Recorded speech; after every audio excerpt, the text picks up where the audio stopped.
Everyone, and I want to welcome those who are in attendance in our audience here this evening, as well as those who are joining us by TV. And just want to say thank you for being here. We have a rather large group in our commission boardroom this evening. So again, just maintain your distance as best you can, and we would appreciate that moving forward. So the first item on our agenda is our invocation, and we'll have Mr. Jason Hines, the chaplain of Lenore Fire Department, to come forward and have our invocation this evening, and then we'll follow that with our Pledge of Allegiance, and Commissioner Jeff Branch will lead us in that this evening. So, Mr. Hines, and welcome. Thank you. Thank you for having me. I appreciate your gentlemen and your service to this county. Let us pray.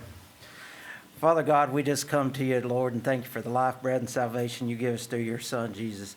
Lord, we just humbly ask you just to be with us tonight, Lord. I thank you for these men that made ready each and every day to serve this county, Lord. I thank you for our commissioners. I thank you for their leadership. Lord, I ask your blessings upon all the business and all things discussed here tonight. Lord, I ask your blessings upon our county, Lord, and our citizens. Lord, I uplift all those county members, Lord, that's sick and still fighting the effects of the pandemic. Lord, just ask you to please be with them and keep them encouraged and help us encourage our neighbors through these difficult times. Yes. Lord, we also lay all things that lay heavy on our hearts at the foot of your cross, Lord, so we can focus on your business this evening. And I just pray for the discernment of all decisions being made. Lord, I just ask that you just please use us for your service and the service of this county, Lord, as you see fit. And we pray that you get the honor and glory from it. Lord, pray all this in your Son's precious name. Amen. Amen. Everyone face the flag, salute, pledge.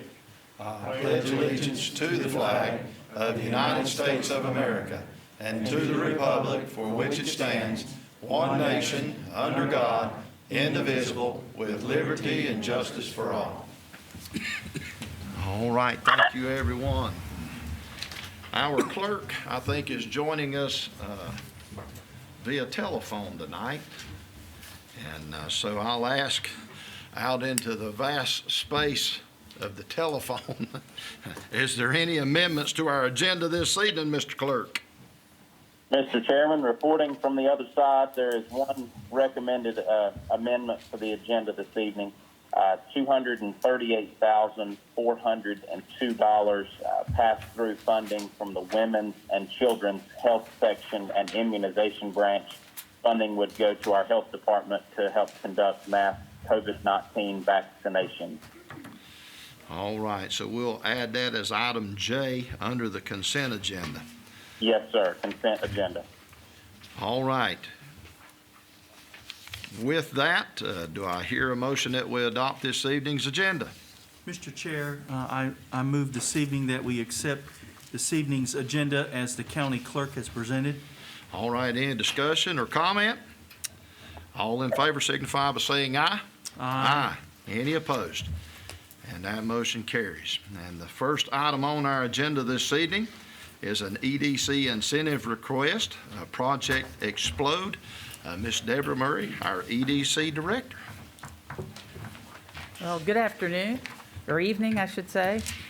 I'm very, very excited to bring to you a project tonight that is probably one of the more exciting ones that we've done in a while.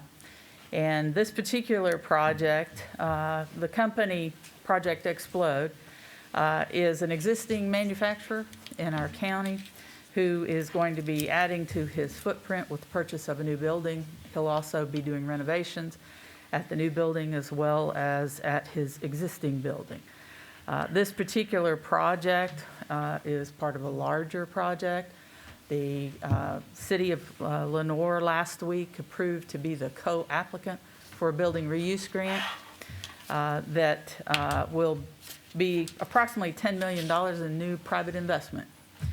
And the average wage for the 100 new jobs that they pledged to create will be well over the county's average private sector wage, which is $41,157. These will be $52,000 a year average. The This particular request is for $2,000 per job for those 100 jobs to be created over a 2-year period. That 2-year period coincides with the building reuse grant application with the state, and also provides the local government match that's required for those grants. All right, anybody have any questions of Ms. Murray? Yes, can I comment? No, ma'am. All right, with that, do I hear a motion that we adopt this evening's recommendation by the EDC? Mr. Chairman, I'll make a motion that we approve the EDC's request for local jobs incentive for Project Explode in the amount of $2,000 per job, created for up to 100 new jobs totaling up to $200,000 during a 2-year grant period to coincide with the company's building reuse grant if awarded. All right, any other comment or discussion? All in favor signify by saying aye. Aye. Any opposed? And that motion carries. So thank you for finding somebody else to build here. Thank Bring you it very home. much. We hope to have a very exciting press release on this in the next month or so. If we can have one. We're gonna have one. So the horse is almost in the barn? Horses in the barn. Oh, I just good, can't good. talk about it yet. I got it. Great job, Deborah. Thank you. Thank you. All right, next is a rezoning request from the Broadway Group. Shelley Stevens, our planning director. Thank you. And hope everybody's having a nice evening. And thank you, Eric, and the people in the back for getting my PowerPoint set up there. So I'm just going to give an overview of this applicant's request as usual, and then follow that up with the planning board's recommendation regarding this rezoning request. So this is the second rezoning request of the year, and the applicant is the Broadway Group LLC. And they are requesting a rezoning of 28.62 acres from residential agricultural zoning to general business zoning, and that's located at 3660 Wilkesboro Boulevard, or NC 18. And this is adjacent and south of Wilkesboro Boulevard, as just mentioned, and north and also west of Laxton Road, so that road curves around the parcel. And the site conditions are currently that the northern half of the parcel is a field and the southern half is wooded, and there is a creek crossing the parcel with some floodplain. And the surrounding zoning is neighborhood business and residential agricultural zoning. So to the northwest and adjacent the property is neighborhood business. And then there's residential agricultural zoning to the north, south, east, and west. And as we always do with rezoning cases, we look at our comprehensive plan based on public input by state law, and we look at this future land use map and what it states should occur where in terms of rezonings and zoning. And if you see NC 18 on the eastern side of Caldwell County there, also known as Wilkesboro Boulevard, you'll see a brown circle, which is the village neighborhood node. And that is where this parcel lies within that node, and each node is defined within our comprehensive plan. And this node does suggest rezonings to general business, neighborhood business, office institutional, low and medium density residential, and multifamily zoning.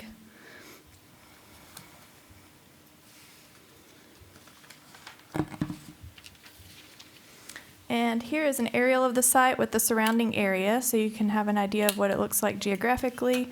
And again, it's 28.62 acres. Here's a zoomed in version with the property owners listed, who are currently Danny and Brenda Kincaid. But if this is rezoned, I do think they plan to sell the property, although the zoning would stay with the property regardless of who owns the property in the future. And I and the planning board did review the application's consistency with the comprehensive plan, the zoning ordinance, the watershed ordinance, the flood damage prevention ordinance, and public health, safety, and welfare per state statute. And the planning board does recommend this consistency statement, followed by a motion to approve the rezoning map amendment. And you can go with this consistency statement if you choose to approve the rezoning request, or you can create your own approval consistency statement.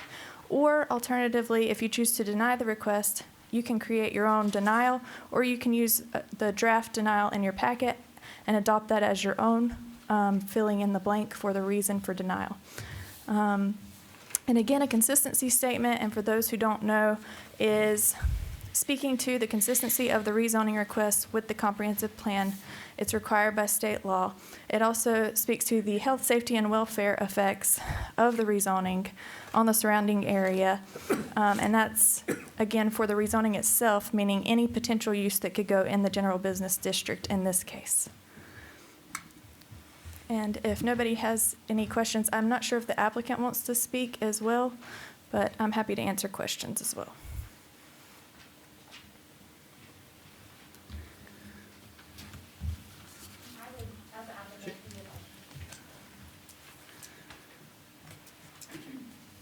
Who's the applicant? Broadway Group? And you'd like to speak? Come on up. Yes, ma'am. Mr. Chairman, may I suggest you open the public hearing? Do what now? May I suggest you open the public hearing Okay. before you start taking comments? Okay, thank you. So with that, do I hear a motion that we open the public hearing? So moved. Any other comment or discussion? All in favor say aye. Aye. All right, now that the public hearing is open, do we have to swear? No, not Okay. for this year. All right, We thank will you. the next one. Thank you, sir. All right, so the Broadway Group would like to come.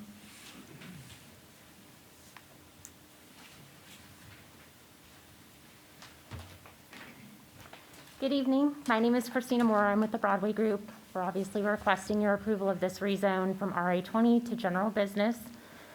We feel like we align very well with the vision which the county has set forth in the future land use plan under the general business zoning for this particular area. Not only would our proposed development provide a convenience to the surrounding community for their everyday shopping needs, but we're also capable of generating significant tax revenue for the county, thus helping to support improvements for the area. While we're here this evening to determine solely whether this proposed rezone to general business is appropriate, which we feel it is based off of the future land use and the planning department and planning commission's recommendations for approval, I also wanted to address a few other items which may come up tonight. As you know, if this rezone is approved, we still have to obtain all of our necessary required permits through NCDOT, NCDEQ, and the county, which means that our plans are going to go through rigorous review and be critiqued by each division. And we will be required to adhere to all comments in order to obtain permit approvals to ensure that our development does not negatively impact the safety and health of the surrounding area. To address a couple of items specifically that were mentioned by members of the community in the last meeting, who you may or may not hear from this evening. First, I know that there was concern over the convenience store gas station being jeopardized, which is located directly across the street from us. It's not our intent, nor is it our belief that our two stores cannot coexist successfully together. There are things that they offer that we simply do not. We don't sell gas, we don't sell hot food items, we don't have a deli. Those are all items that they are going to be selling that we are not going to be competing on. And just based off of my own personal shopping habits, if I go to a gas station and I'm pumping gas and I need to go inside for a snack or something to eat, something to drink, or one or two items, I'm going to pump my gas, I'm going to go inside, get what I need, and be on my merry way. I'm not going to wait to pump my gas, get back in my car, drive across the street, park, and go into another store to get those same items. I also don't believe that members of this community are writing out their shopping list for the week or the month and going to the gas station to fulfill that shopping list. They're going to places outside of that area to fulfill those shopping lists, and that's what we're offering here. That's the niche that we want to fulfill for the community members. Secondly, I know that there's traffic safety concerns at this particular location. It was mentioned that there's been several accidents in front of the gas station, convenience store, auto center. And so just to give you a background on our process, before a site even gets to this point with us, we develop an initial site layout And we send that off to all of the permitting authorities to get their initial feedback on our projects. That way we can budget and design accordingly. With this particular project, we had submitted that, gotten feedback from NCDOT. We were told that we would be required to install a left turn lane at this location, so we budgeted for that. We're planning and designing for that. Our plans have already been submitted to NCDOT. We've gotten our first round of comments back from them. But we are designing a center turn lane to allow safe left turns, not only into our development, but into the gas station, convenience store, and auto center across the street. So while I understand that there are traffic concerns that are currently existing in this location, it's our belief that what we are proposing to do at this location is going to help benefit and alleviate some of those traffic safety concerns that are currently existing with or without us. So I just wanted to thank you for your time and consideration this evening. I'd be happy to try to answer any questions you may have for me. Any of y'all? No, you answered the only question I had. Good deal. Probably my question, and again, I think we're rezoning 28 acres. You gonna build more there? We are under contract to purchase a certain amount of acreage from the Kincaids. That is their land to do with as they please, but as far as what we are developing, it's about a 2-acre parcel. So that would be later subdivided. Okay, so, and I may refer this to the attorney, so if we were to approve this, we're approving 28 acres tonight, but they may in fact only need 3 acres. Yes, that's the application for the entire parcel. Yeah. So we would be voting to rezone the whole 28 acres. Right, That's what I thought. okay. And just to clarify, you're working with DOT, but you don't have permits yet, or? No, we are currently, we have our plans submitted to them. We've gotten our first round of comments, and we are redesigning according to their comments. Right. But we are in the process of permitting with all of the necessary authorities on this project. And then, if we approve this, David, they would have to come back at another time for a special use? Not that I'm aware of. Because you said something earlier about swearing, and I was asking, so, but, Yeah, what you're considering tonight is simply a rezoning, not a conditional use permit. right, Shelley, I'm not aware that this district would require a special use permit right. for this proposed use. That's a very good question, because the last case we had with the rezoning did require a special use, but that's because they were requesting neighborhood business, and this is general business. And the reason they requested neighborhood business there, which does require the special use hearing for a 9,100 square foot store, is because that's what the comp plan recommended for that area. But this area, the comp plan does recommend general business, which does not require the special use permit for a 9,100 square foot store. Okay, so we would approve 28 acres, and they could build several 9,100 square foot buildings there, if I'm understanding that. You're being asked to rezone the entire. Yes, sir. parcel of General business. And so the entire, if you approve it, the entire parcel would be available to develop for any use that's allowed in the general business district. I got you. Okay. That clears that up for So- me. So that brings me a question. Shelley, if we wanted to approve the location for the actual Dollar General and not approve the remaining 26 acres, how does that process work? I mean, is that something that's even possible? Well, I did find it interesting that they applied for the entire parcel to be rezoned general business, but I think they could apply to have, just a certain area. Maybe they could, Which on our apply for a initial smaller- rezone application, it says the 2.10 acres on the initial application, but it's not subdivided currently. oh, okay. Oh, okay. So we would be subsequently recording a plat, once we close on the property to subdivide those. Right. But on So- the initial application, it was 2.1 acres, I think we wrote down. So you're not wanting to rezone the entire parcel? We're just concerned right now about the 2-acre parcel for the Dollar General. Oh, okay. I was under the impression that you wanted to rezone the entire parcel. The last rezoning request, I know, you were planning to subdivide and everything like that. but I was not aware that you were wanting to rezone only the 2 acres. So, I mean, if that's your request, then I think that that would be perfectly fine to vote to rezone only the small amount of acreage. Shelley, Yes. without it being subdivided, how would you know what 2-point-some acres you're?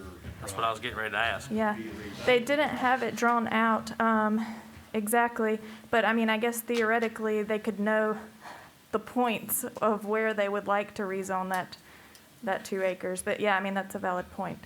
Would this have to go back to the planning board? I mean, I think it would probably be a good idea, just because in theory, they could know the exact location of where they would like to rezone these 2 acres. But it would be nice to have that drawn out and officially go to the planning board so that the planning board is aware of that. I mean, I think it probably should, yeah, if they're wanting to request only 2 acres.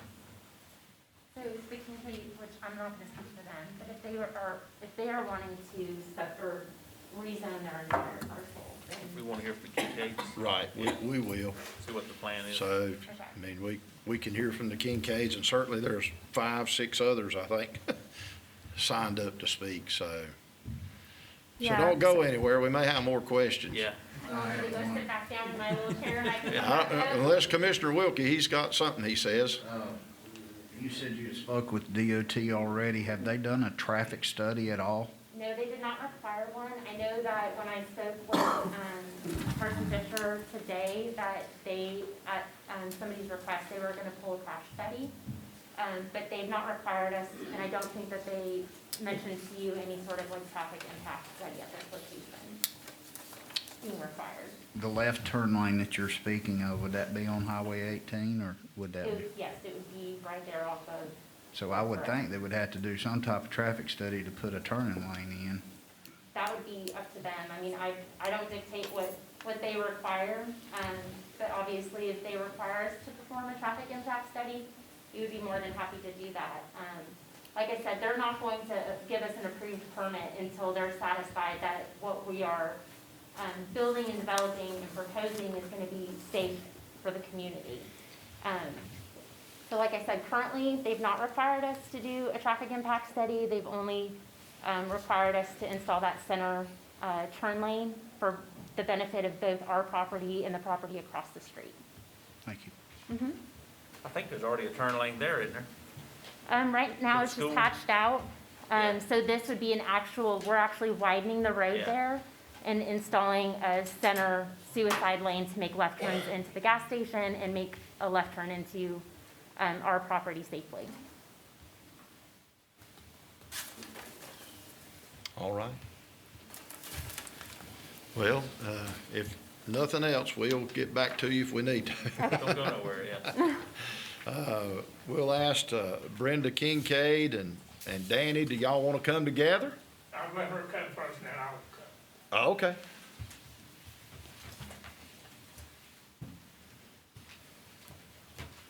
Good evening. Good evening.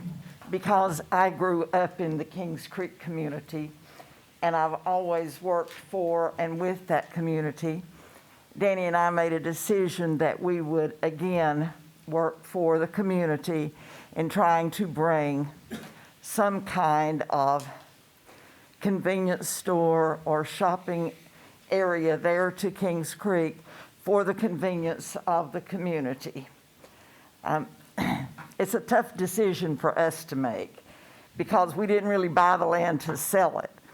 We love Kings Creek and we want to keep it like it is. But as the stores don't carry what the people need, we decided to go to the community by way of a petition to ask them if they would like to have this. And overwhelmingly, they said yes. So we made a decision that we would be willing to work with the Broadway group to bring a good shopping area to Kings Creek. And we think that would be a really good thing for the community. We have so many people who don't want to get out now to come to a group meeting. And so the petition really gave us a chance to see who was for and who did not want to have a shopping area there. And as I said, overwhelmingly, they said yes. So we thank you for your consideration to rezone the 2.1 acres or whatever that amount will be that they need. Thank you. All right. Mr. Kincaid? I guess I better get my oxygen started. I started on this about 7 months ago, and it's really tough on me. I appreciate the opportunity to speak before you guys, and I've lived in the Kings Creek community now for 50 years. In fact, I have done a lot of work around the school there also. My wife taught school, and we've been really educated to trying to do everything we can to help the education in Kings Creek.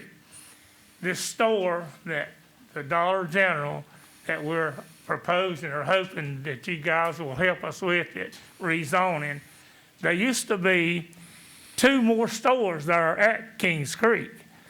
When I moved there, there was another store across us where they had rezoned it across where they want to build that, and then another one right down below there.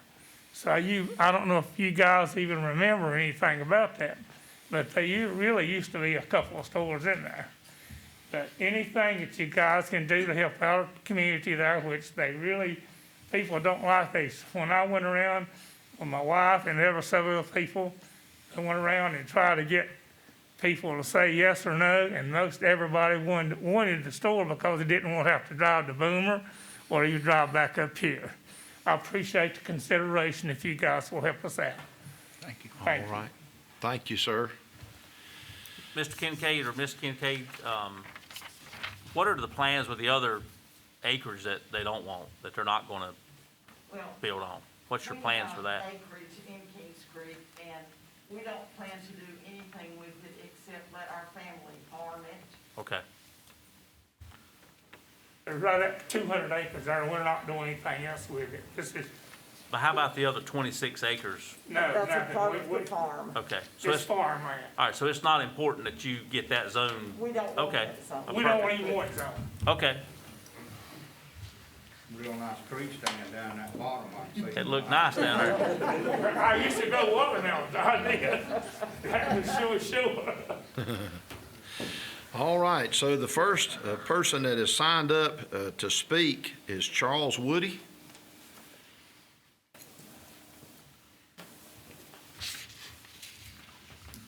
Mr. Woody, if you would, give us your address, sir, and launch off. I live on Blue Creek Road at 3595 in the Kings Creek community. I rise in opposition to the proposed request to change residential property to general business located in the Kings Creek community by the Broadway group. A couple of reasons that I oppose this. Number one, the intersection of Kings Creek School, Grandin Road, Wheeling's Tire, Shop and Save convenience store, and its gas pumps is a blind hill that neither approaching side of traffic traveling Highway 18 can see the other side. The intersection currently consists of 4 points of entry with 2 turning lanes, one onto the Grandin Road, one onto the Kings Creek School. It also has 4 residential entries within yards of the intersection of the proposed change as well, where they've staked off for their store, the 2.1 acres. There has been a young fatality there that was the result of one vehicle pulling out of the convenience store into the path of a loaded dump truck headed south on Highway 18 and killed the young High Brighton High School student. There has also been a permanent injury in which a 20-something-year-old young man which resulted in paralysis from the neck down for that young man due to someone pulling onto the Grandin Road from Highway 18 to oncoming traffic headed south on Highway 18. North Carolina DOT was contacted, and I kind of find part of this interesting after the previous comments we heard from Broadway. North Carolina DOT was contacted. Carson Fisher is the engineer for the Boone office. He stated that no traffic impact study has been done for this intersection, and let me point this out, or will be done. He said that the reason that they will not do an impact study is because they say they don't see 3,500 vehicles coming into this new store, so they're not going to do one. He also stated that in the last 5 years, 4,200 to 4,800 automobiles travel Highway 18. Let me point also out that some of those vehicles weigh 80,000 pounds, and they're hauling for Tyson and so forth between Wilkesboro and Lenore. And this was the measurement that DOT took over the last 5 years between a point east of Kings Creek School and T-Bird Lane within the last 5 years. It was also relayed by North Carolina DOT that the Broadway group had applied for a driveway direct access to Highway 18 that would put it directly in front or beside the entrance to Kings Creek School for any northbound traffic. North Carolina DOT would not disclose the information for the application supporting the document of clarification, but the determinant is that it would be between the stakes put up by the planning department, which are noted on the handout that I gave you. That's where they put them up. The second reason, Kings Creek School currently does not have enough parking, and the owners of the property have been contacted over the years repeatedly to grant access to the vacant lot for overflow parking due to large school events over the years. If a Dollar General is approved for this use and for this lot, the current overflow parking lot for the school will not exist, and parking along Highway 18 for Kings Creek School events will begin with pedestrians walking along Highway 18. This action will further introduce danger for the public in this intersection with kindergarten to 8th grade students and parents walking alongside a busy highway as a result of this property being changed to business and no longer available. The third point I would make is the fire hydrant that's on your map. That is the central point at Kings Creek School. It's the end of the Caldwell County water lines on Highway 18 North, and it is the central filling point for not only Kings Creek Volunteer Fire Department, but also Yadkin Valley Fire Department, which was actually there Saturday morning filling up for a chicken farm fire. This introduction of more traffic in this area will pose a risk to the timeliness of the fire department to respond to needs and emergency as well. Water pressure at this hydrant is concerning as well, since Dollar General will probably, in most cases, be required to have a sprinkler system at this location, as this hydrant is directly in front, or this store would be directly in front of the flow to that hydrant. It should be pointed out that the Kings Creek School is also the helicopter landing point for the fire department, as well of which would be compromised if the introduction of additional commercial property and facilities and structures are put at this spot.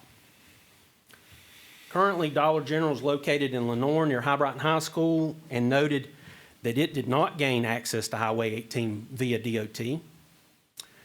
They also put one in Boomer, across from the Boomer Post Office, and they were not granted access to Highway 18 by North Carolina DOT. This means that the Dollar General stores within 8 miles of either direction of the proposed site that they've got right here. In conclusion, we, the people of Kings Creek, those of us who did not agree to sign that petition, and it is not a proper representation of all of us, did not want a commercial entity located at this property, as it may pose a risk to our community, change our community, and alter it permanently. Thank you. Thank you. Thank you.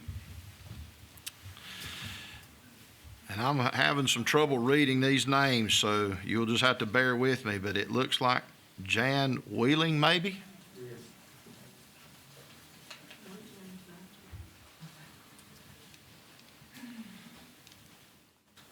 Yes, it's James Wheeling. James, yes, sir. Yes, sir, and I just wanted to say that for safety concerns and obvious reasons, I own the business across the road.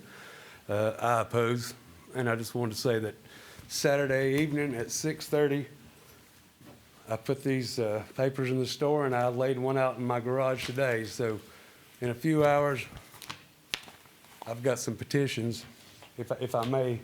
Yes, sir. Just hand it to our county manager there. Yes, sir. All right, and that's basically all I have to say, and I appreciate your time. All right, sir. All right. If you're on this list, you can. All right.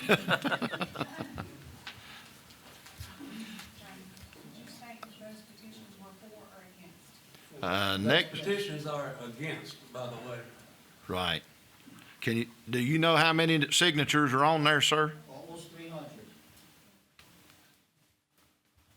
All right, sir, thank you. Chain Hart, maybe? Or whoever signed up third on here, how's that?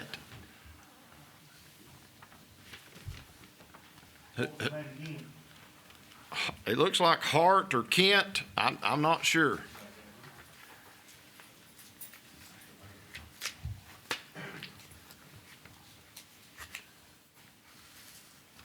Let's just do this. Who here wants to speak in this tonight? Anybody else? I've got 3 or 4 more names here, but I want to give everybody an opportunity. You do, sir? I'll speak. All right, well, you come up and give us your name.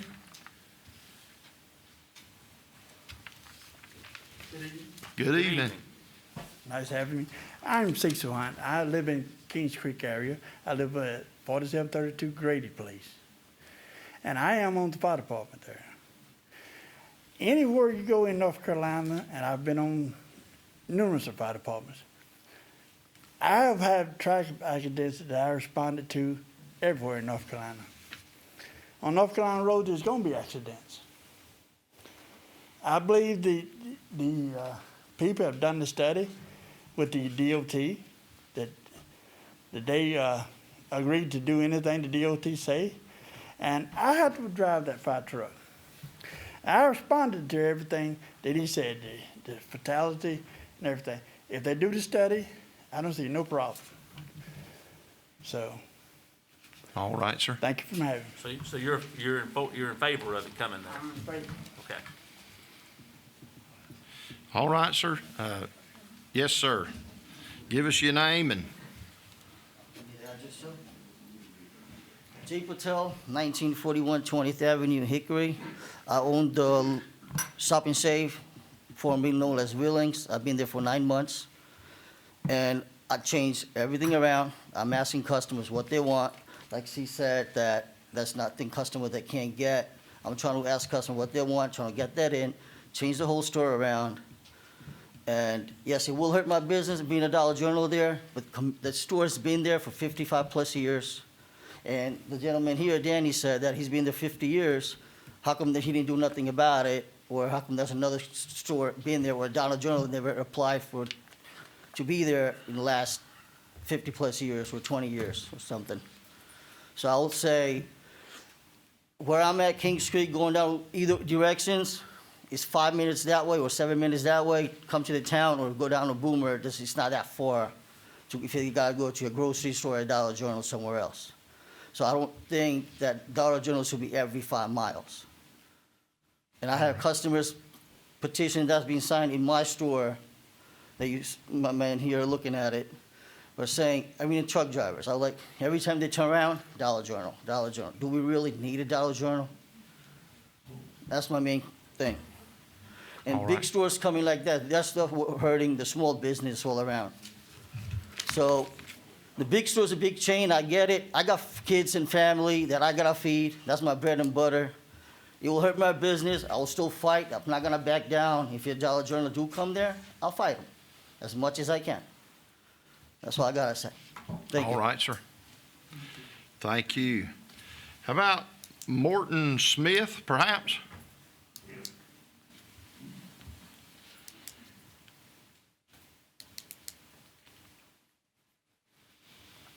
Yes, my name is Morton Smith. I live on 4278 Doug Hill Road, Lenore. And I play a part in the community of taking elders to stores, when they need simple stuff. And to go all the way to town, 12, 15 miles, either direction to get a loaf of light bread. These people in the 60s and 70-year-old people that I go to the community and they ask me to take them to the store, which I don't mind going 15 or 20 miles. And plus, the prices, makes a whole part of the difference in the business in the area. But I agree with the General Dollar Store in King Street. It would help a lot of elder people and other people due to the situation of the highway, which is not mostly traffic in and out of the store. It's 5 feet from the highway where log trucks park and you can't get out, can't see over the hill. So that's another problem, which people in King Street learn to deal with. But we absolutely need that general dollar store. Not only for me, for the elder people and the old people in Kings Creek. And I'd like to thank you for me speaking here tonight. All right. Thank Well, you. thank you for your service. Thank you. It looks like Danny R. Cooman. That was probably me, Danny RTK. Okay. You signed up in 2 or 3 places then. I would like to say something else.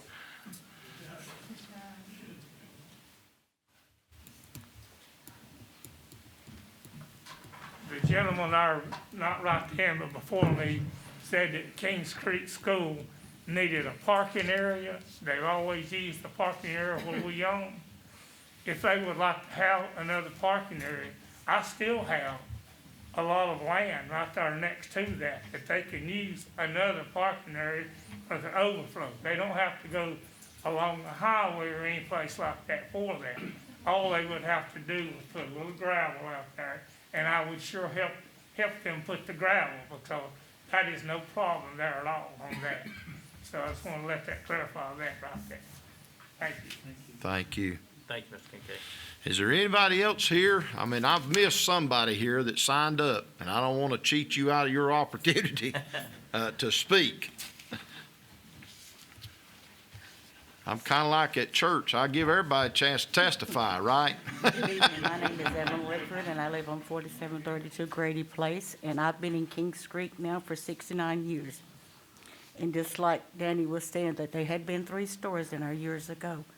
But I'm getting pretty feeble. I don't like to drive from to Lenore for a loaf of bread and a can of beans and stuff, when I can just go right up the road about 2 miles and pick up some stuff, because I cannot buy groceries at Stop and Shave, because they're just too expensive for me to buy groceries. Thank you. Yes, ma'am. All right. Anybody else? One more comment, Ms. Kincaid. I'm quite a note taker. So Danny mentioned parking. Sure, Danny and Brenda have always opened everything for the school and for the community. And this doesn't mean that we're abandoning the school. We intend to reserve enough to make a driveway out by the store, between the school and the store, so that overflow can go back and park behind. So that covers that. We've always supported the helicopter, and it has had to land there a few times. But we have more acreage, and we can accommodate that. We have plenty of fields that they can land a helicopter in to take care of people. Excuse me, but this is a representation on these petitions of the people who lived in the houses and signed them. It is a representation. I think competition is good. As Danny had mentioned, we had 3 stores there when I was growing up, plus one at Blue Creek, plus one on down toward Boomer. And there weren't nearly as many people then. And probably those stores carried more than we have available to us right now. So I think competition is good. We didn't look to do this several years ago because there was a really good convenience store there, and it was Wheelings. But that's not there anymore.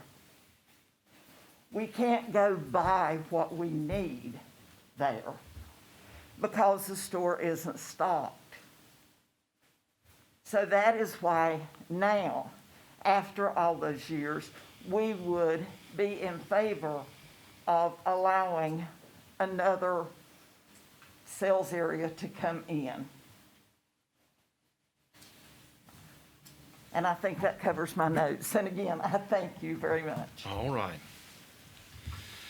Mr. Chairman, I will tell you that I did reach out to Dr. Phipps today, Superintendent Phipps of the school system, and he checked with the school, Dr. Church, and the folks that were involved, and they did not see any issues with having that store there. So I want to make sure everybody was aware of that. Yes, sir. All right. And I'll circle back to probably where we started at, Shelley, and I don't know how we could handle this part of it, but I will say I prefer this group to identify what they want changed instead of a blanket of 28 acres or whatever that is, and then we change it never to come before us again or a group later down the road as commissioners. Yeah, and I was thinking about that, and I think that is valid because she was saying their initial idea was the 2 acres, but then I was under the impression they wanted to rezone the entire 28 acres because they did not want to submit their site plan yet.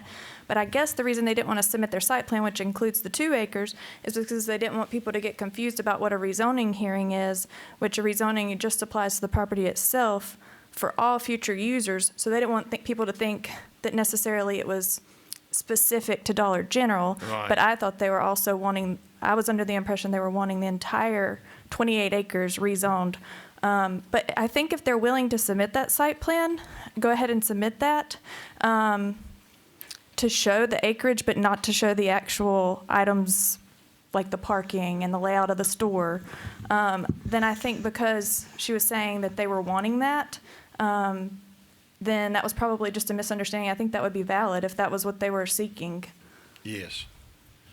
And I guess, too, and our manager maybe could help us with this, but I know that we've heard a couple folks say that the traffic study is not required in this particular instance, but I'm wondering if we could reach out to DOT and find out what is required and not at this particular intersection with the busyness of it.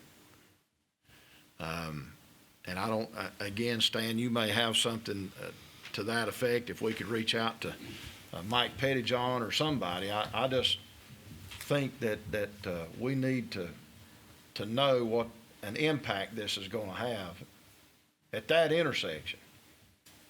Well, I think it's also important that it was stated that the other 2 stores that are on the tail end, they do not have access to Highway 18. Right. Which, makes it more appealing to have a facility on 18, because the DOT then has already kind of been consistent with 2 other partials that one's, both pretty new, and they don't have access. They're there, but they don't have access to 18, and I wouldn't want to know why. Is it because of the traffic? Is it because of the location? Because traffic, that bothers me, because I was on the school board when that boy got killed, and it just, that just bothers me with the blind curve, the blind hill up there, and that scares me, to be honest with you. Yeah. And I would, Mr. Chairman, I would like to let the record reflect, because I don't think anybody's mentioned the petition we got, the 250-plus names that we got in support of the Dollar General. So Right. that came up, but I wanted to make sure we got that in record. That's opposing it. This Yes. one's for it. Right. It's about 250 names, a little over 250 names on this one as well. So I just want to make sure the record reflected that. Yes, sir. Mr. Chairman, I'd like to ask our county attorney a question about this. If I understand correctly, we can't zone part of a parcel of property. It's either all of that parcel or none of that parcel. So if we decided to rezone tonight, it would be for the entire property as requested the first time around here, unless it went back to the planning board and it was separated out. Am I correct in that? Well, I don't know how you can rezone and well, X amount of acres, but you don't know exactly where that is. When you amend the zoning ordinance, you're also amending the zoning map. That's right. And Ms. Stevens has got to go back and show what's been rezoned. I don't know how she's going to do that without a survey description of what's being rezoned. So just, I'm not sure about from a legal perspective, but from a practical perspective, I don't know how this can be done until we know exactly what 2.1 acre or whatever it turns out to be that we're talking about. Rezoned. And I was thinking, that's why I mentioned if they're willing to submit that, like tonight. If they have that on hand, I was saying, then I think it's reasonable to just rezone that area if that was what they were trying to do the whole time and there was a misunderstanding thinking it was the entire parcel. But they haven't submitted that. So I think they would definitely have to have that available and be willing to submit that description in order to show where they want the rezoning done. But yes, you are allowed to have different zones on one parcel, to answer that separate question. I would really like to see this go back to the planning board. I don't want to override the planning board on this, but I'd like to see it go back to them and come back with the 2.1 or 2 whatever acres they want to do before us to That's carry on from understandable. there. Yeah, that sounds good. Yeah, I would agree with that personally. Can I make a motion for that? Yes, sir. I mean, I'd like to make a motion that we send this back to the planning board and it come back before us with the 2.1 or ever how much they need for the building site to be look at and see exactly where the site is and come back before us with. And I just reference, even the property owners are here tonight saying they didn't intend to do their whole property. Yeah. So, I mean, this looks like a reasonable, I'm just wondering if we got the cart before the horse on this again. I think we did. And we're being asked to make a ruling on something that is just not clearly laid out for us.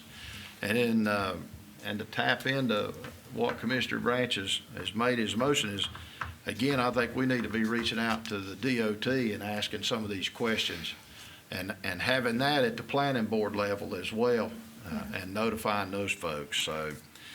So the motion is made to kick this back to the planning board with a specific plat drawn out and let those folks there review it again before it comes back to the commissioners. And any other discussion or comment? So all in favor of that motion signify by saying aye. Aye. Any opposed? And that motion carries. So this will go back to the planning board, and we thank everyone for being here and your attendance, and duly noted both for and against this particular building. So, but it is continued back to the planning board. And our next item, David, is a special use permit request for City Switch, and Miss Shelley Stevens is going to come, and we think do I need to kick this to you for a? You traditionally do. So you now have the gavel, sir. For those of you who were here in connection with the special use permit application of City Switch 2A-LLC, this is a quasi-judicial hearing, which means that the Board of Commissioners is sitting as a judge and jury. Just one? Yes. Okay. All right. So do we only have the one person who wants to be heard in connection with this, Ms. Cameron? Right. Actually, I think some of the witnesses, they may not testify, but they did not see the sign-up sheet, so we have several. All right. Anyone who wants to give information to the commissioners that the commissioners can consider in deciding this matter needs to come up, including Ms. Stevens. And since our clerk is not here, I will affirm the witnesses. Just in case. Do you want us to come over to you, or? Well, right here is fine. Ms. Cameron, do you know, is Will. I promise you, not everyone will be testifying. Okay. But just in case there's any questions. All right. Yes. So we'll just affirm, and this is for everyone, if you would, raise your right hand. No, I'm just going to affirm everyone. Do you affirm that the testimony you give in this matter will be the truth, the whole truth, and nothing but the truth? This is your solemn affirmation. Okay, thank you. And we'll begin with Ms. Stevens. But before we begin, is there anyone who wishes to speak in opposition to the special use permit application? None? No one? There's no opposition. Okay. All right. Go ahead, Ms. Stevens. Thank you, and thank you for hearing this request. As usual, we will be providing an overview for this first special use permit request of 2021, followed by the Planning Board's recommendation. And I do believe that Ms. Camerite would like to also present some information regarding the individual sections of the telecommunication provisions within our zoning ordinance and how they met those via the application in your packets. And so it is City Switch 2A LLC that is making the request, along with Kyle Lotz, who is the Associate Manager for Ignite Wireless, agent for City Switch 2A. And what they are requesting is a 191-foot monopole cell tower with a 4-foot lightning rod, making the total height of the tower with the lightning rod 195 feet. And they're making this request for a parcel at 1698 Greasy Creek Road, and that is in the unincorporated area of Caldwell County. It's in the northwestern part of Caldwell County, and it's south of Pisgah National Forest. The acreage of the site that they're interested in is 68.78 acres, but they would only be leasing a 10,000 square foot area of the site if this special use permit is approved. And that would be a 100-foot by 100-foot site.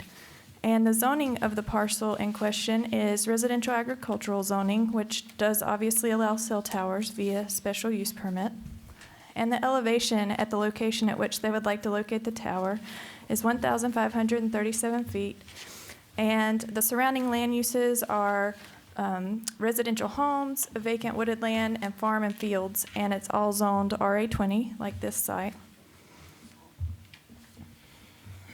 And they have met all applicable zoning ordinance and special use permit requirements via their application, which is pretty extensive, as you can see in your packet.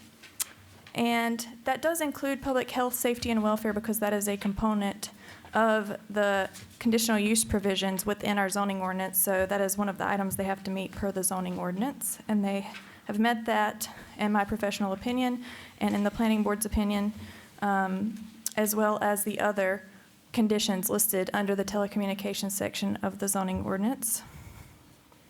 And just for reference, again, this site is located in the northwestern part of Caldwell County. You can see on our future land use map there, off of Greasy Creek Road.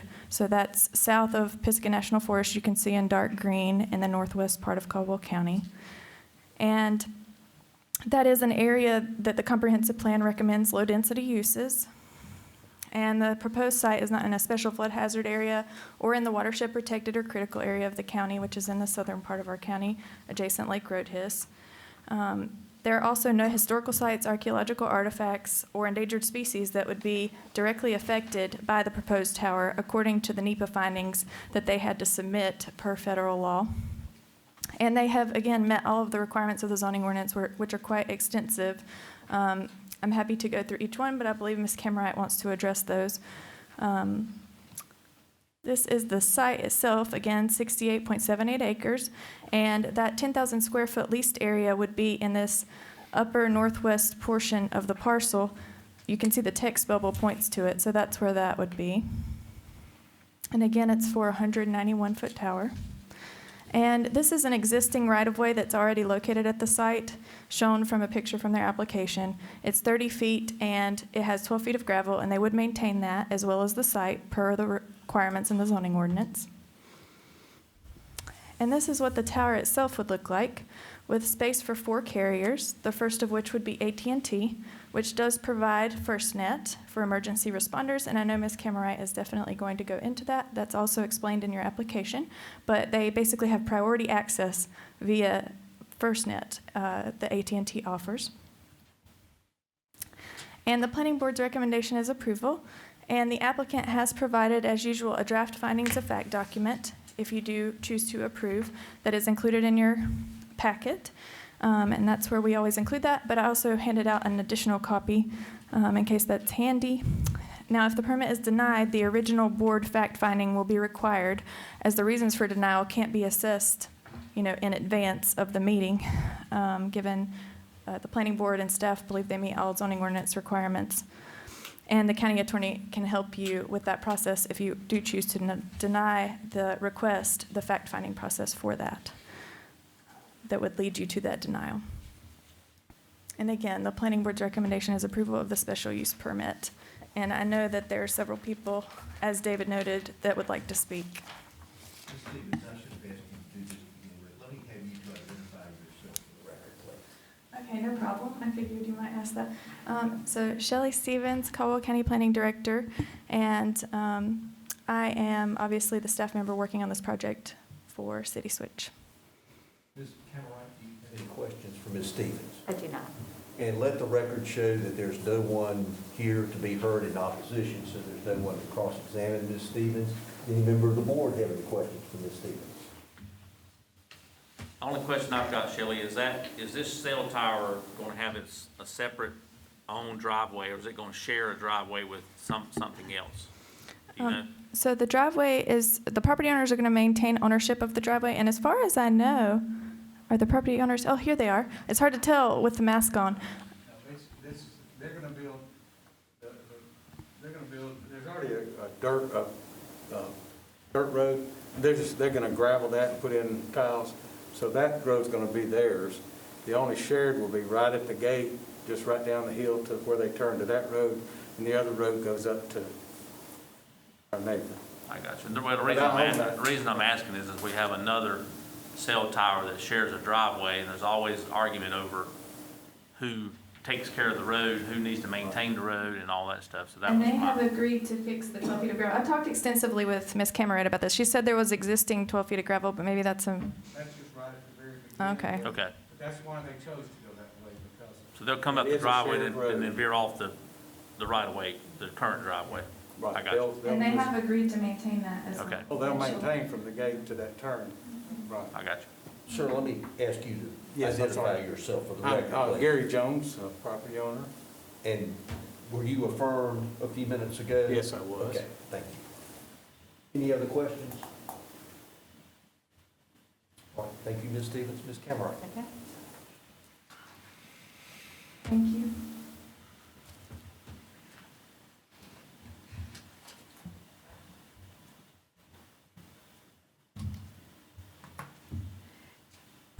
Good evening, Mr. Chair and members of the board. My name is Karen Kimmerite. I was before the board, I believe, back in October. It is nice to be here again. And my work address is, I'm with the law firm of Fox Rothschild in Raleigh, and my work address is 434 Fayetteville Street, Raleigh, North Carolina. And I'm happy to be here this evening to talk about the application. And also about AT&T's plans to continue to improve and expand coverage in the county. So I'm here on behalf of AT&T, City Switch, and then Gary and Cora Jones. Excuse me. And I don't want to take too much time because there is no opposition to the application this evening. Just to give you a little bit of background, we have a number of witnesses who are here this evening because previously a nearby tower, this is a very similar application to the application that was before you back in October, but the nearby tower owner, SBA, had expressed some concern about the application. And he spoke at their attorney spoke at the planning board hearing, and we received a unanimous recommendation of approval from the planning board. This afternoon, I had reached out to their attorney at the end of last week and asked if they still continued to express any concern about the application, and I did not hear anything back. This afternoon, right as I was driving to the hearing with all of the witnesses coming with me, he informed me that SBA was no longer contesting or opposing the application. So there currently is no application. But that is why we have so many people who are here for an uncontested hearing this evening. So I'll just go through the information about the application. And again, like the last application, we've submitted application binders that provide quite a bit of detail about how we've met all of the requirements of the application.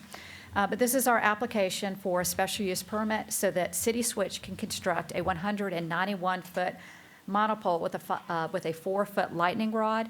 So the overall height will be 195 feet.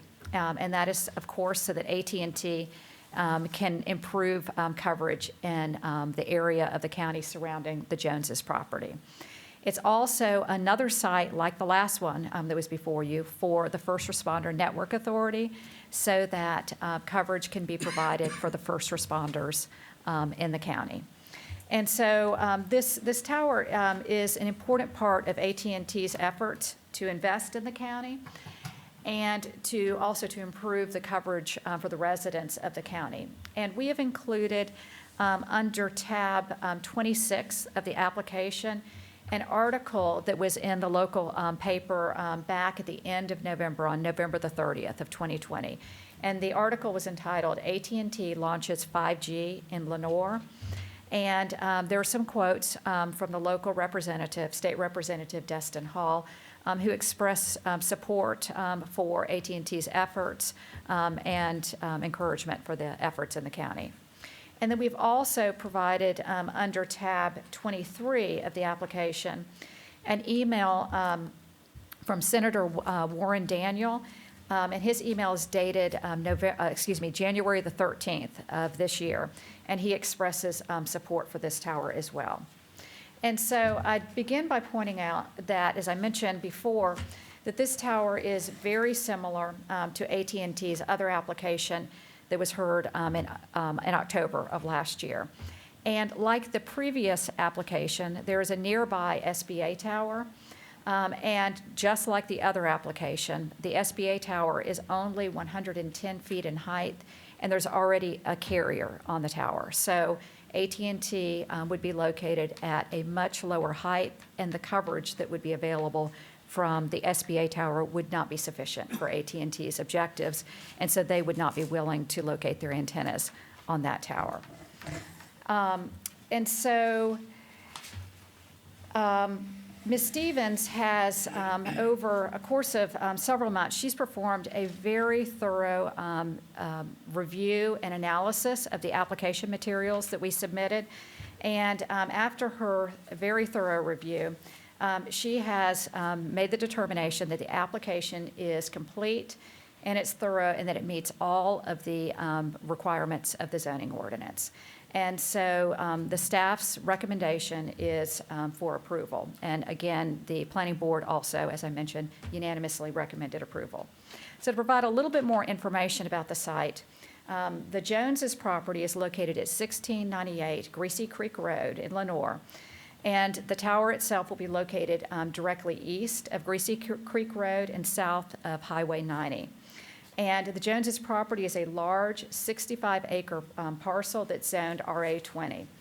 And the Joneses use the property for an apple orchard. I believe that Gary Jones uses it for hunting purposes and also growing corn for deer. And the entire parcel is very heavily wooded. And under tab 20, we have the property report. And there's a couple of aerials in the property report, and that shows the heavily wooded nature of the property. And so, and what that really means is that the tower is going to be located basically in the middle of woods. And City Switch is going to be leasing a 100-foot by 100-foot, 0.23 of an acre area of the parcel. And then other than that 0.23 acre of the parcel, the remainder of the property will remain exactly as it is, which is undeveloped and heavily wooded. The Joneses property is located in an area with a mixture of uses. Some of the surrounding parcels are vacant property, some are agricultural land, and there also are some residential properties. And I think it's important to note that all of the adjacent property owners support this tower.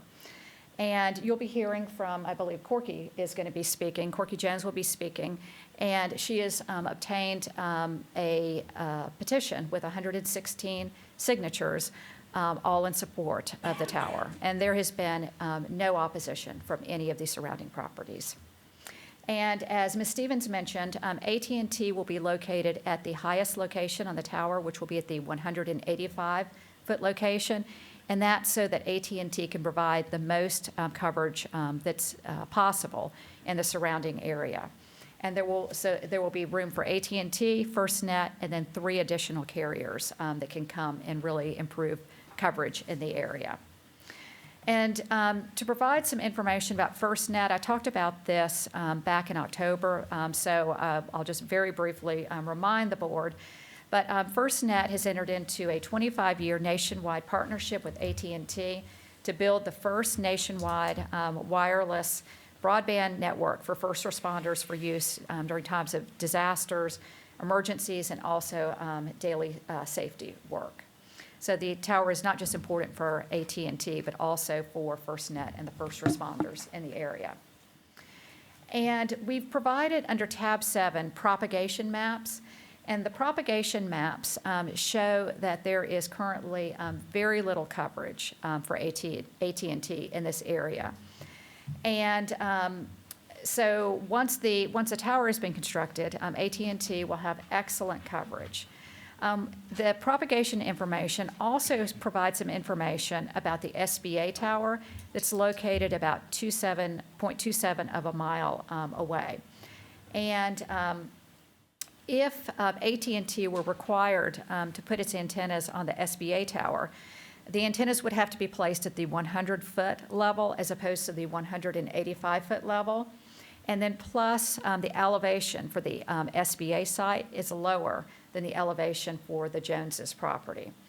And so the coverage that would be available on the SBA tower, it would be significantly less than what would be available with the tower that we're proposing. And so the SBA tower simply will not meet the coverage objectives for AT&T. And then City Switch has worked really hard to find an excellent location for the tower.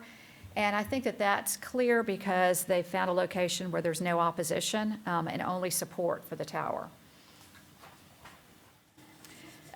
Because the tower is located on such a large 65-acre parcel, the tower will be located a significant distance from all of the adjacent properties. It'll be 167 feet from the property line to the north, 634 feet from the property to the east, 382 feet from the property to the south, and 70 feet from the property to the west. And then finally, I'd like to talk about how the application has met all of the CUP standards under Section 130A. And our application demonstrates that the tower will not adversely affect the health or safety of persons living or working in the area of the proposed tower. And as the board knows, improved wireless service is in great demand by communities across the state as more and more people are relying upon their cellular phones and services. And the tower will enhance the coverage along Highway 90 and the surrounding area, and that's shown under tab 7. The tower will also provide connectivity to the towers to the east and to the south, and there will be better access to 911 services during times of emergencies. And we've also provided information that the radio emissions will comply with all federal rules and regulations, including FCC standards. And the application also demonstrates that the tower will not injure the value of property in the neighborhood. Again, this is a large 65-acre parcel that is heavily wooded. And none of the neighbors object, and we do have the petition of substantial support for the tower. And the tower will be a low-impact use. As an unmanned facility, it will not generate any noise, odor, or light, and very little traffic. And we have also provided under tab 21 a property report that's been prepared by Michael Berkowitz, who is here this evening, and he's a North Carolina certified real estate appraiser. And he's provided his expert opinion that the tower will not injure the value of adjoining property. And then finally, we provided information that the tower will comply with all other codes, including the building codes and any other ordinances of the county. So with that, we would ask that the board approve the application. I do know that Corky Jones would like to speak, and then very briefly, the two engineers who would like to very briefly explain why the SBA tower will not work for AT&T. So Corky? Does the board have any questions for Ms. Cameron? Just one from me, but my understanding, 3 additional carriers could locate here, or 2? 3 additional carriers. Okay. Yeah. Any contacts yet on those, or? No, but what City Switch will do is once they have approval for the tower, they begin marketing the tower to other carriers. Okay. So they will be very actively seeking out additional carriers to locate on the Yes, ma'am. tower. All right.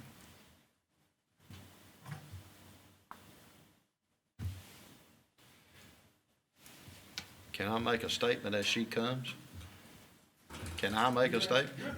Well, I just wanted to say, this was the whole reason we raised the height of these towers some time ago, to allow more people to co-locate on a single tower. Just reminding our folks that may be watching this, who may have had some concern or thoughts about that, why so many more can, is because we raised the height of our tower restriction to allow that. Just wanted to throw that in there. Towers as well.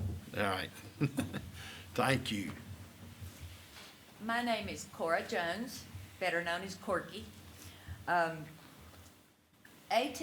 approached Gary and me about the tower about 18 months ago. And we really didn't have to think a lot about it. For the past several months, I've had 2 neighbors' children at my house doing virtual school because they rely on cell phone coverage at their house. They had none. We're fortunate that we have charter along Greasy Creek, but when you get back off Greasy Creek, there's no coverage whatsoever.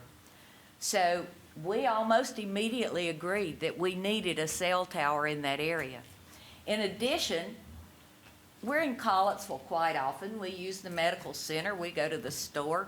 I take stuff to the school occasionally, and you can't get out from there unless you're standing on one foot with your nose up in the air or some such. But Gary and I basically just went to a few spots. We went to the neighbors, or at least talked to them on the phone, and asked if they would sign the petition in support of the tower.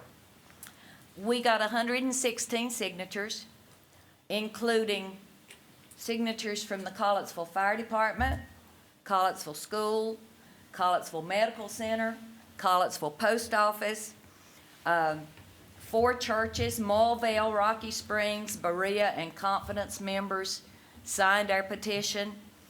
All the surrounding neighbors, as Karen said, signed our petition, or at least verbally said, yes, we want this tower. And Collettsville Ruetan members have signed the petition. In all the people we talked to, we did not get one single negative comment. This tower is seriously needed in the area. And I will hand the petition back here, so if y'all want to look through it. Do you have any questions for me?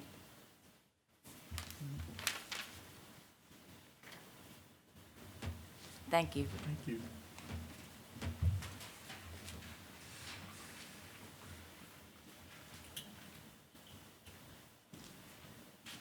So Paul and Chris? Yeah, both of you.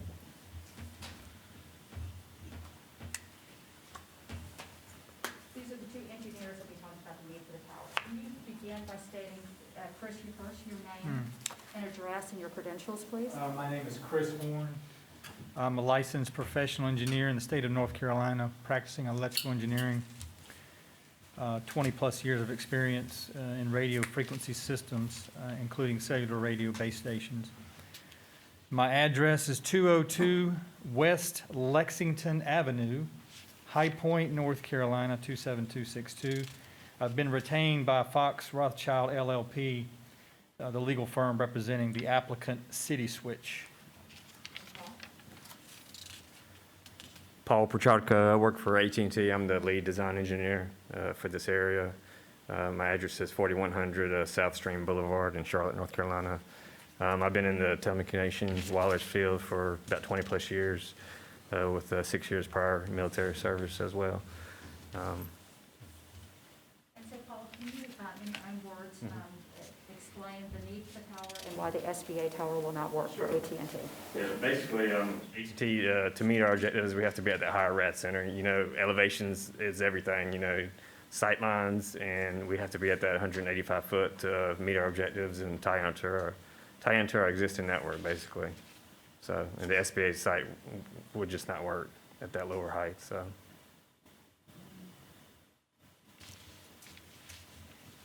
Chris, I guess is there any question for you? Can you provide some information to the board about the need for the tower and why SBA's tower will not work? Sure. I reviewed the application for adherence to the Caldwell County zoning ordinance, as well as any relevant engineering codes. More specifically, I studied the propagation maps prepared by AT&T for the proposed 190-foot tall monopole tower. A computer produced a signal strength map showing the gaps in coverage for the current area. Is my opinion, based on experience, that antennas need to be much higher than the trees. And the 190-foot provides line of sight communications. Antennas need to be highly elevated for adequate service to the folks. In summary, the applicant has satisfactorily demonstrated a need to improve coverage, i.e. signal strength, in the area surrounding the proposed tower, that is Greasy Creek Road north beyond Highway 90 and south to Deerbrook Road. Based on coverage plots shown in the AT&T coverage maps, the applicant has demonstrated that the nearby SBA tower does not provide adequate coverage. Thank you. And I don't want to belabor this, but if you have, there is no neighborhood opposition, but Michael Berkowitz, who prepared the property report, is here to answer any questions, if the board has any questions of him. Does the board have any questions for the two gentlemen who have testified, or for Mr. Berkowitz about property values? Thank you. Are all, those all the witnesses, Ms. Cameron? Yes. That concludes the hearing. And I'll turn it back over to you, Mr. Chairman. You do have in the agenda package a proposed written decision that includes findings of fact and conclusions of law, essentially establishing that the application meets all of the requirements of our ordinance and approving the permit. All right. So with the conclusion of our hearing, do I hear a motion to adopt this permit this evening?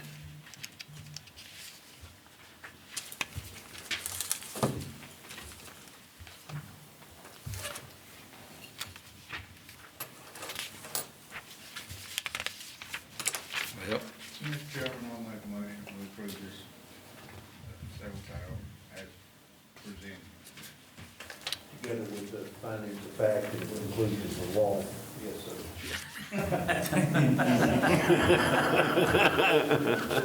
What he said. What he said.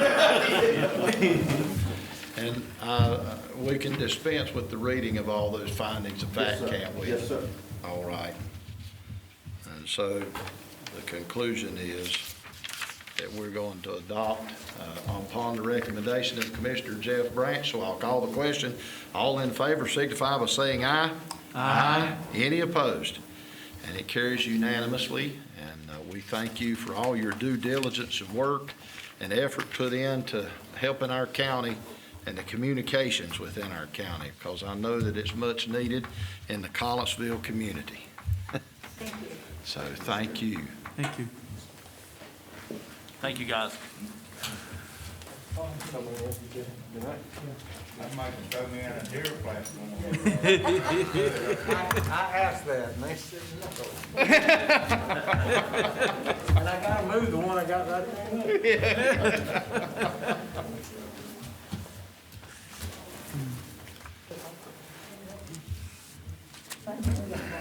All right, I think as this next group is leaving, we're moving to item 7, items for decision. And Brian Davis, our facilities maintenance manager, is coming with some bids that were recently let in reference to some mowing, I think. Good evening, gentlemen. Yes, this afternoon we come to you asking for approval for the award of bid number 21-0222 for grounds maintenance. Give you just a moment of background.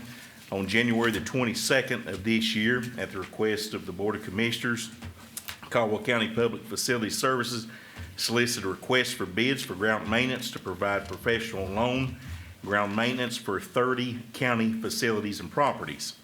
The request included standard maintenance services such as mowing, edging, removal of clippings.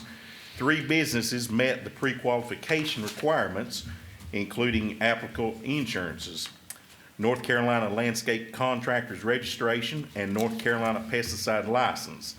They were Kevin Annis Landscaping, LLC, Spans Loan Service, and Hatton's Loan Service, Incorporated. Prior to March of 2020 and coronavirus pandemic restrictions, Caldwell County utilized a combination of resources, including departmental as well as inmates from Caldwell County Correctional Center for these services. During the past year, we have utilized locally owned businesses, Spans Loan Service, and All Seasons to carry us through this past mowing season and greatly appreciate their service to our county. On February the 15th of this year, 2 bids were received by Spans Loan Service and Hatton's Loan Service Incorporated. On February the 22nd of this year, the bids were open and read.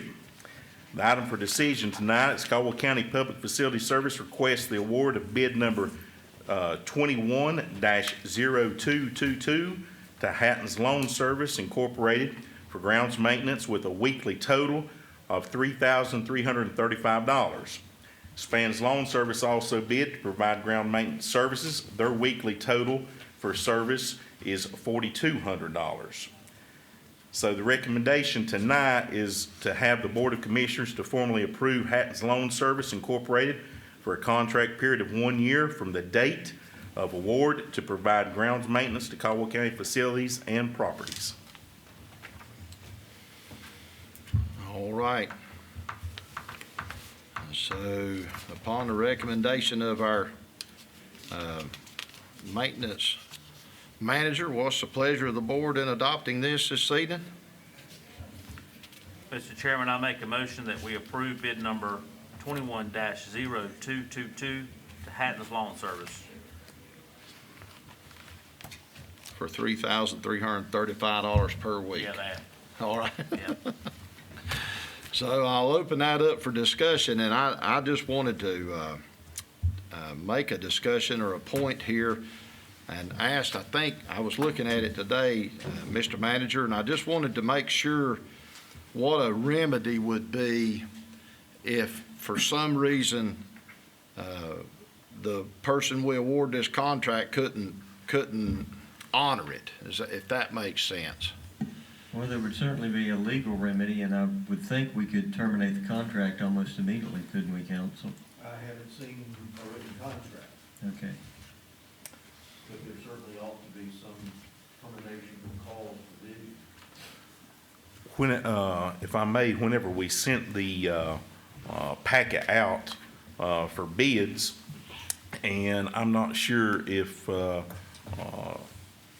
clerk put this in your packet, but anyhow, going through, there is a request for bids for the ground maintenance, and it covers a lot of areas in there that if the potential contractor doesn't meet those needs, then we can terminate the contract with them.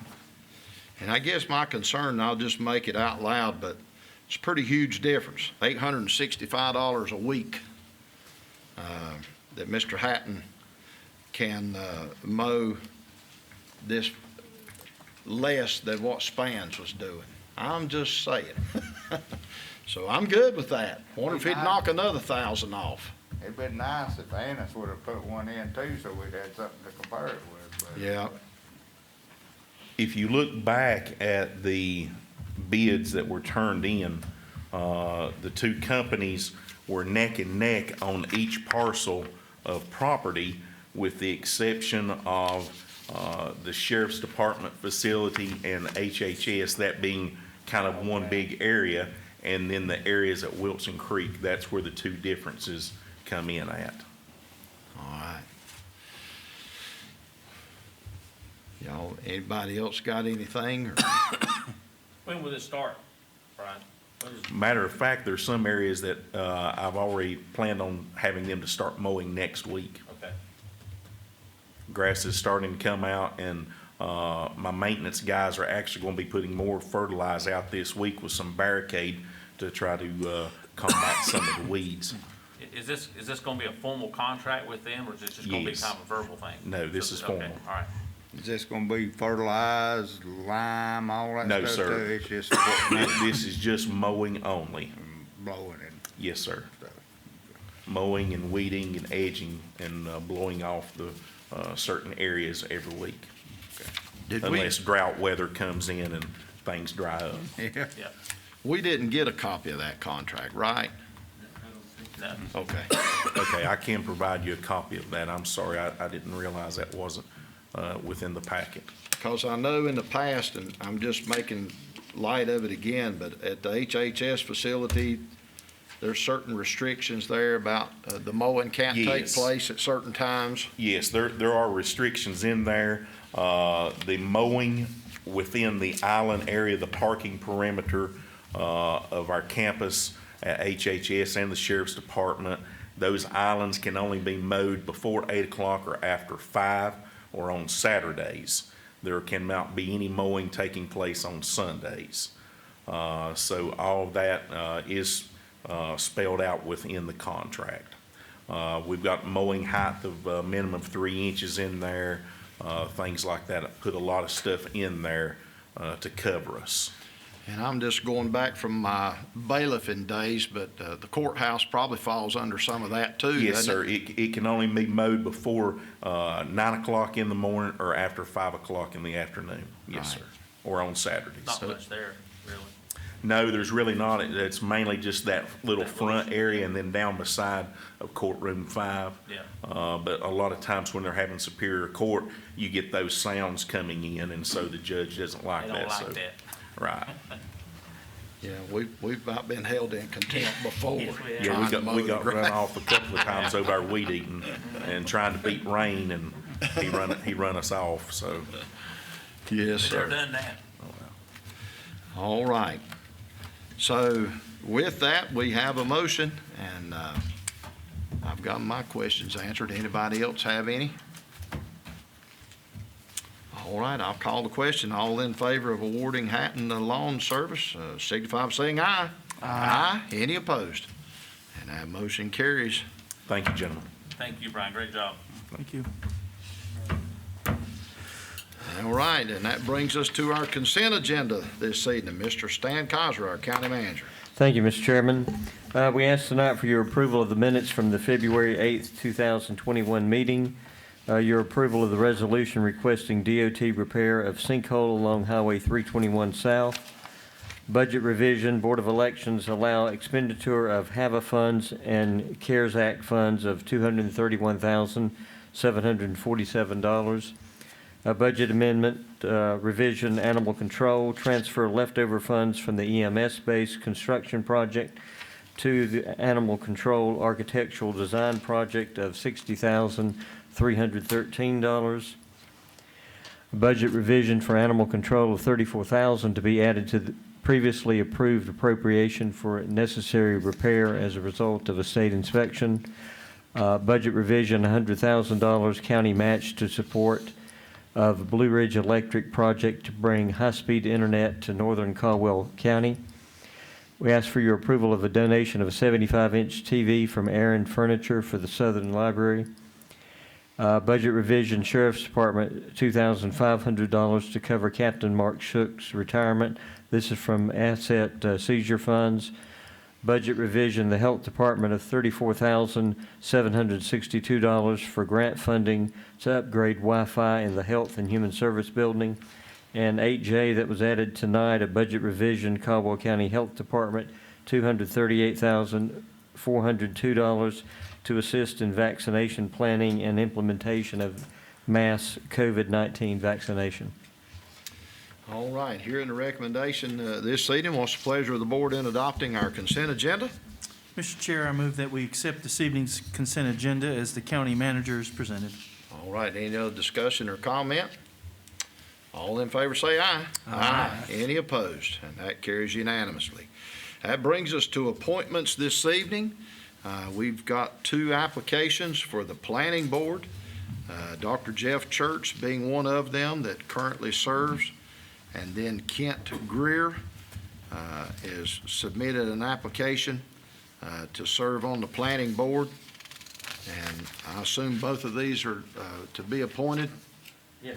All right, so what's the pleasure of the board in appointing these 2 to the planning board this evening?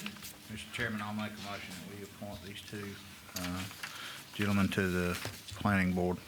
All right, so with that recommendation and motion, I'll call the question. All in favor signify by saying aye. Aye. Any opposed? And that motion carries. And then we have Hudson ETJ, and they've submitted names of Mr. Dale Caldwell, Mr. Tim Gordon, and Miss Betty Smith to be reappointed to their ETJ planning board. And I'll make a motion that we reappoint those 3 as recommended by the Hudson Town Council folks there. So with that, what's the pleasure of the board? All in favor signify by saying aye. Aye. Any opposed? And that motion carries unanimously as well. And with that, I'll entertain a motion for adjournment this evening. So moved. All in favor say aye. Aye. Thank you again for being here and for your tuning in by TV, and have a great evening.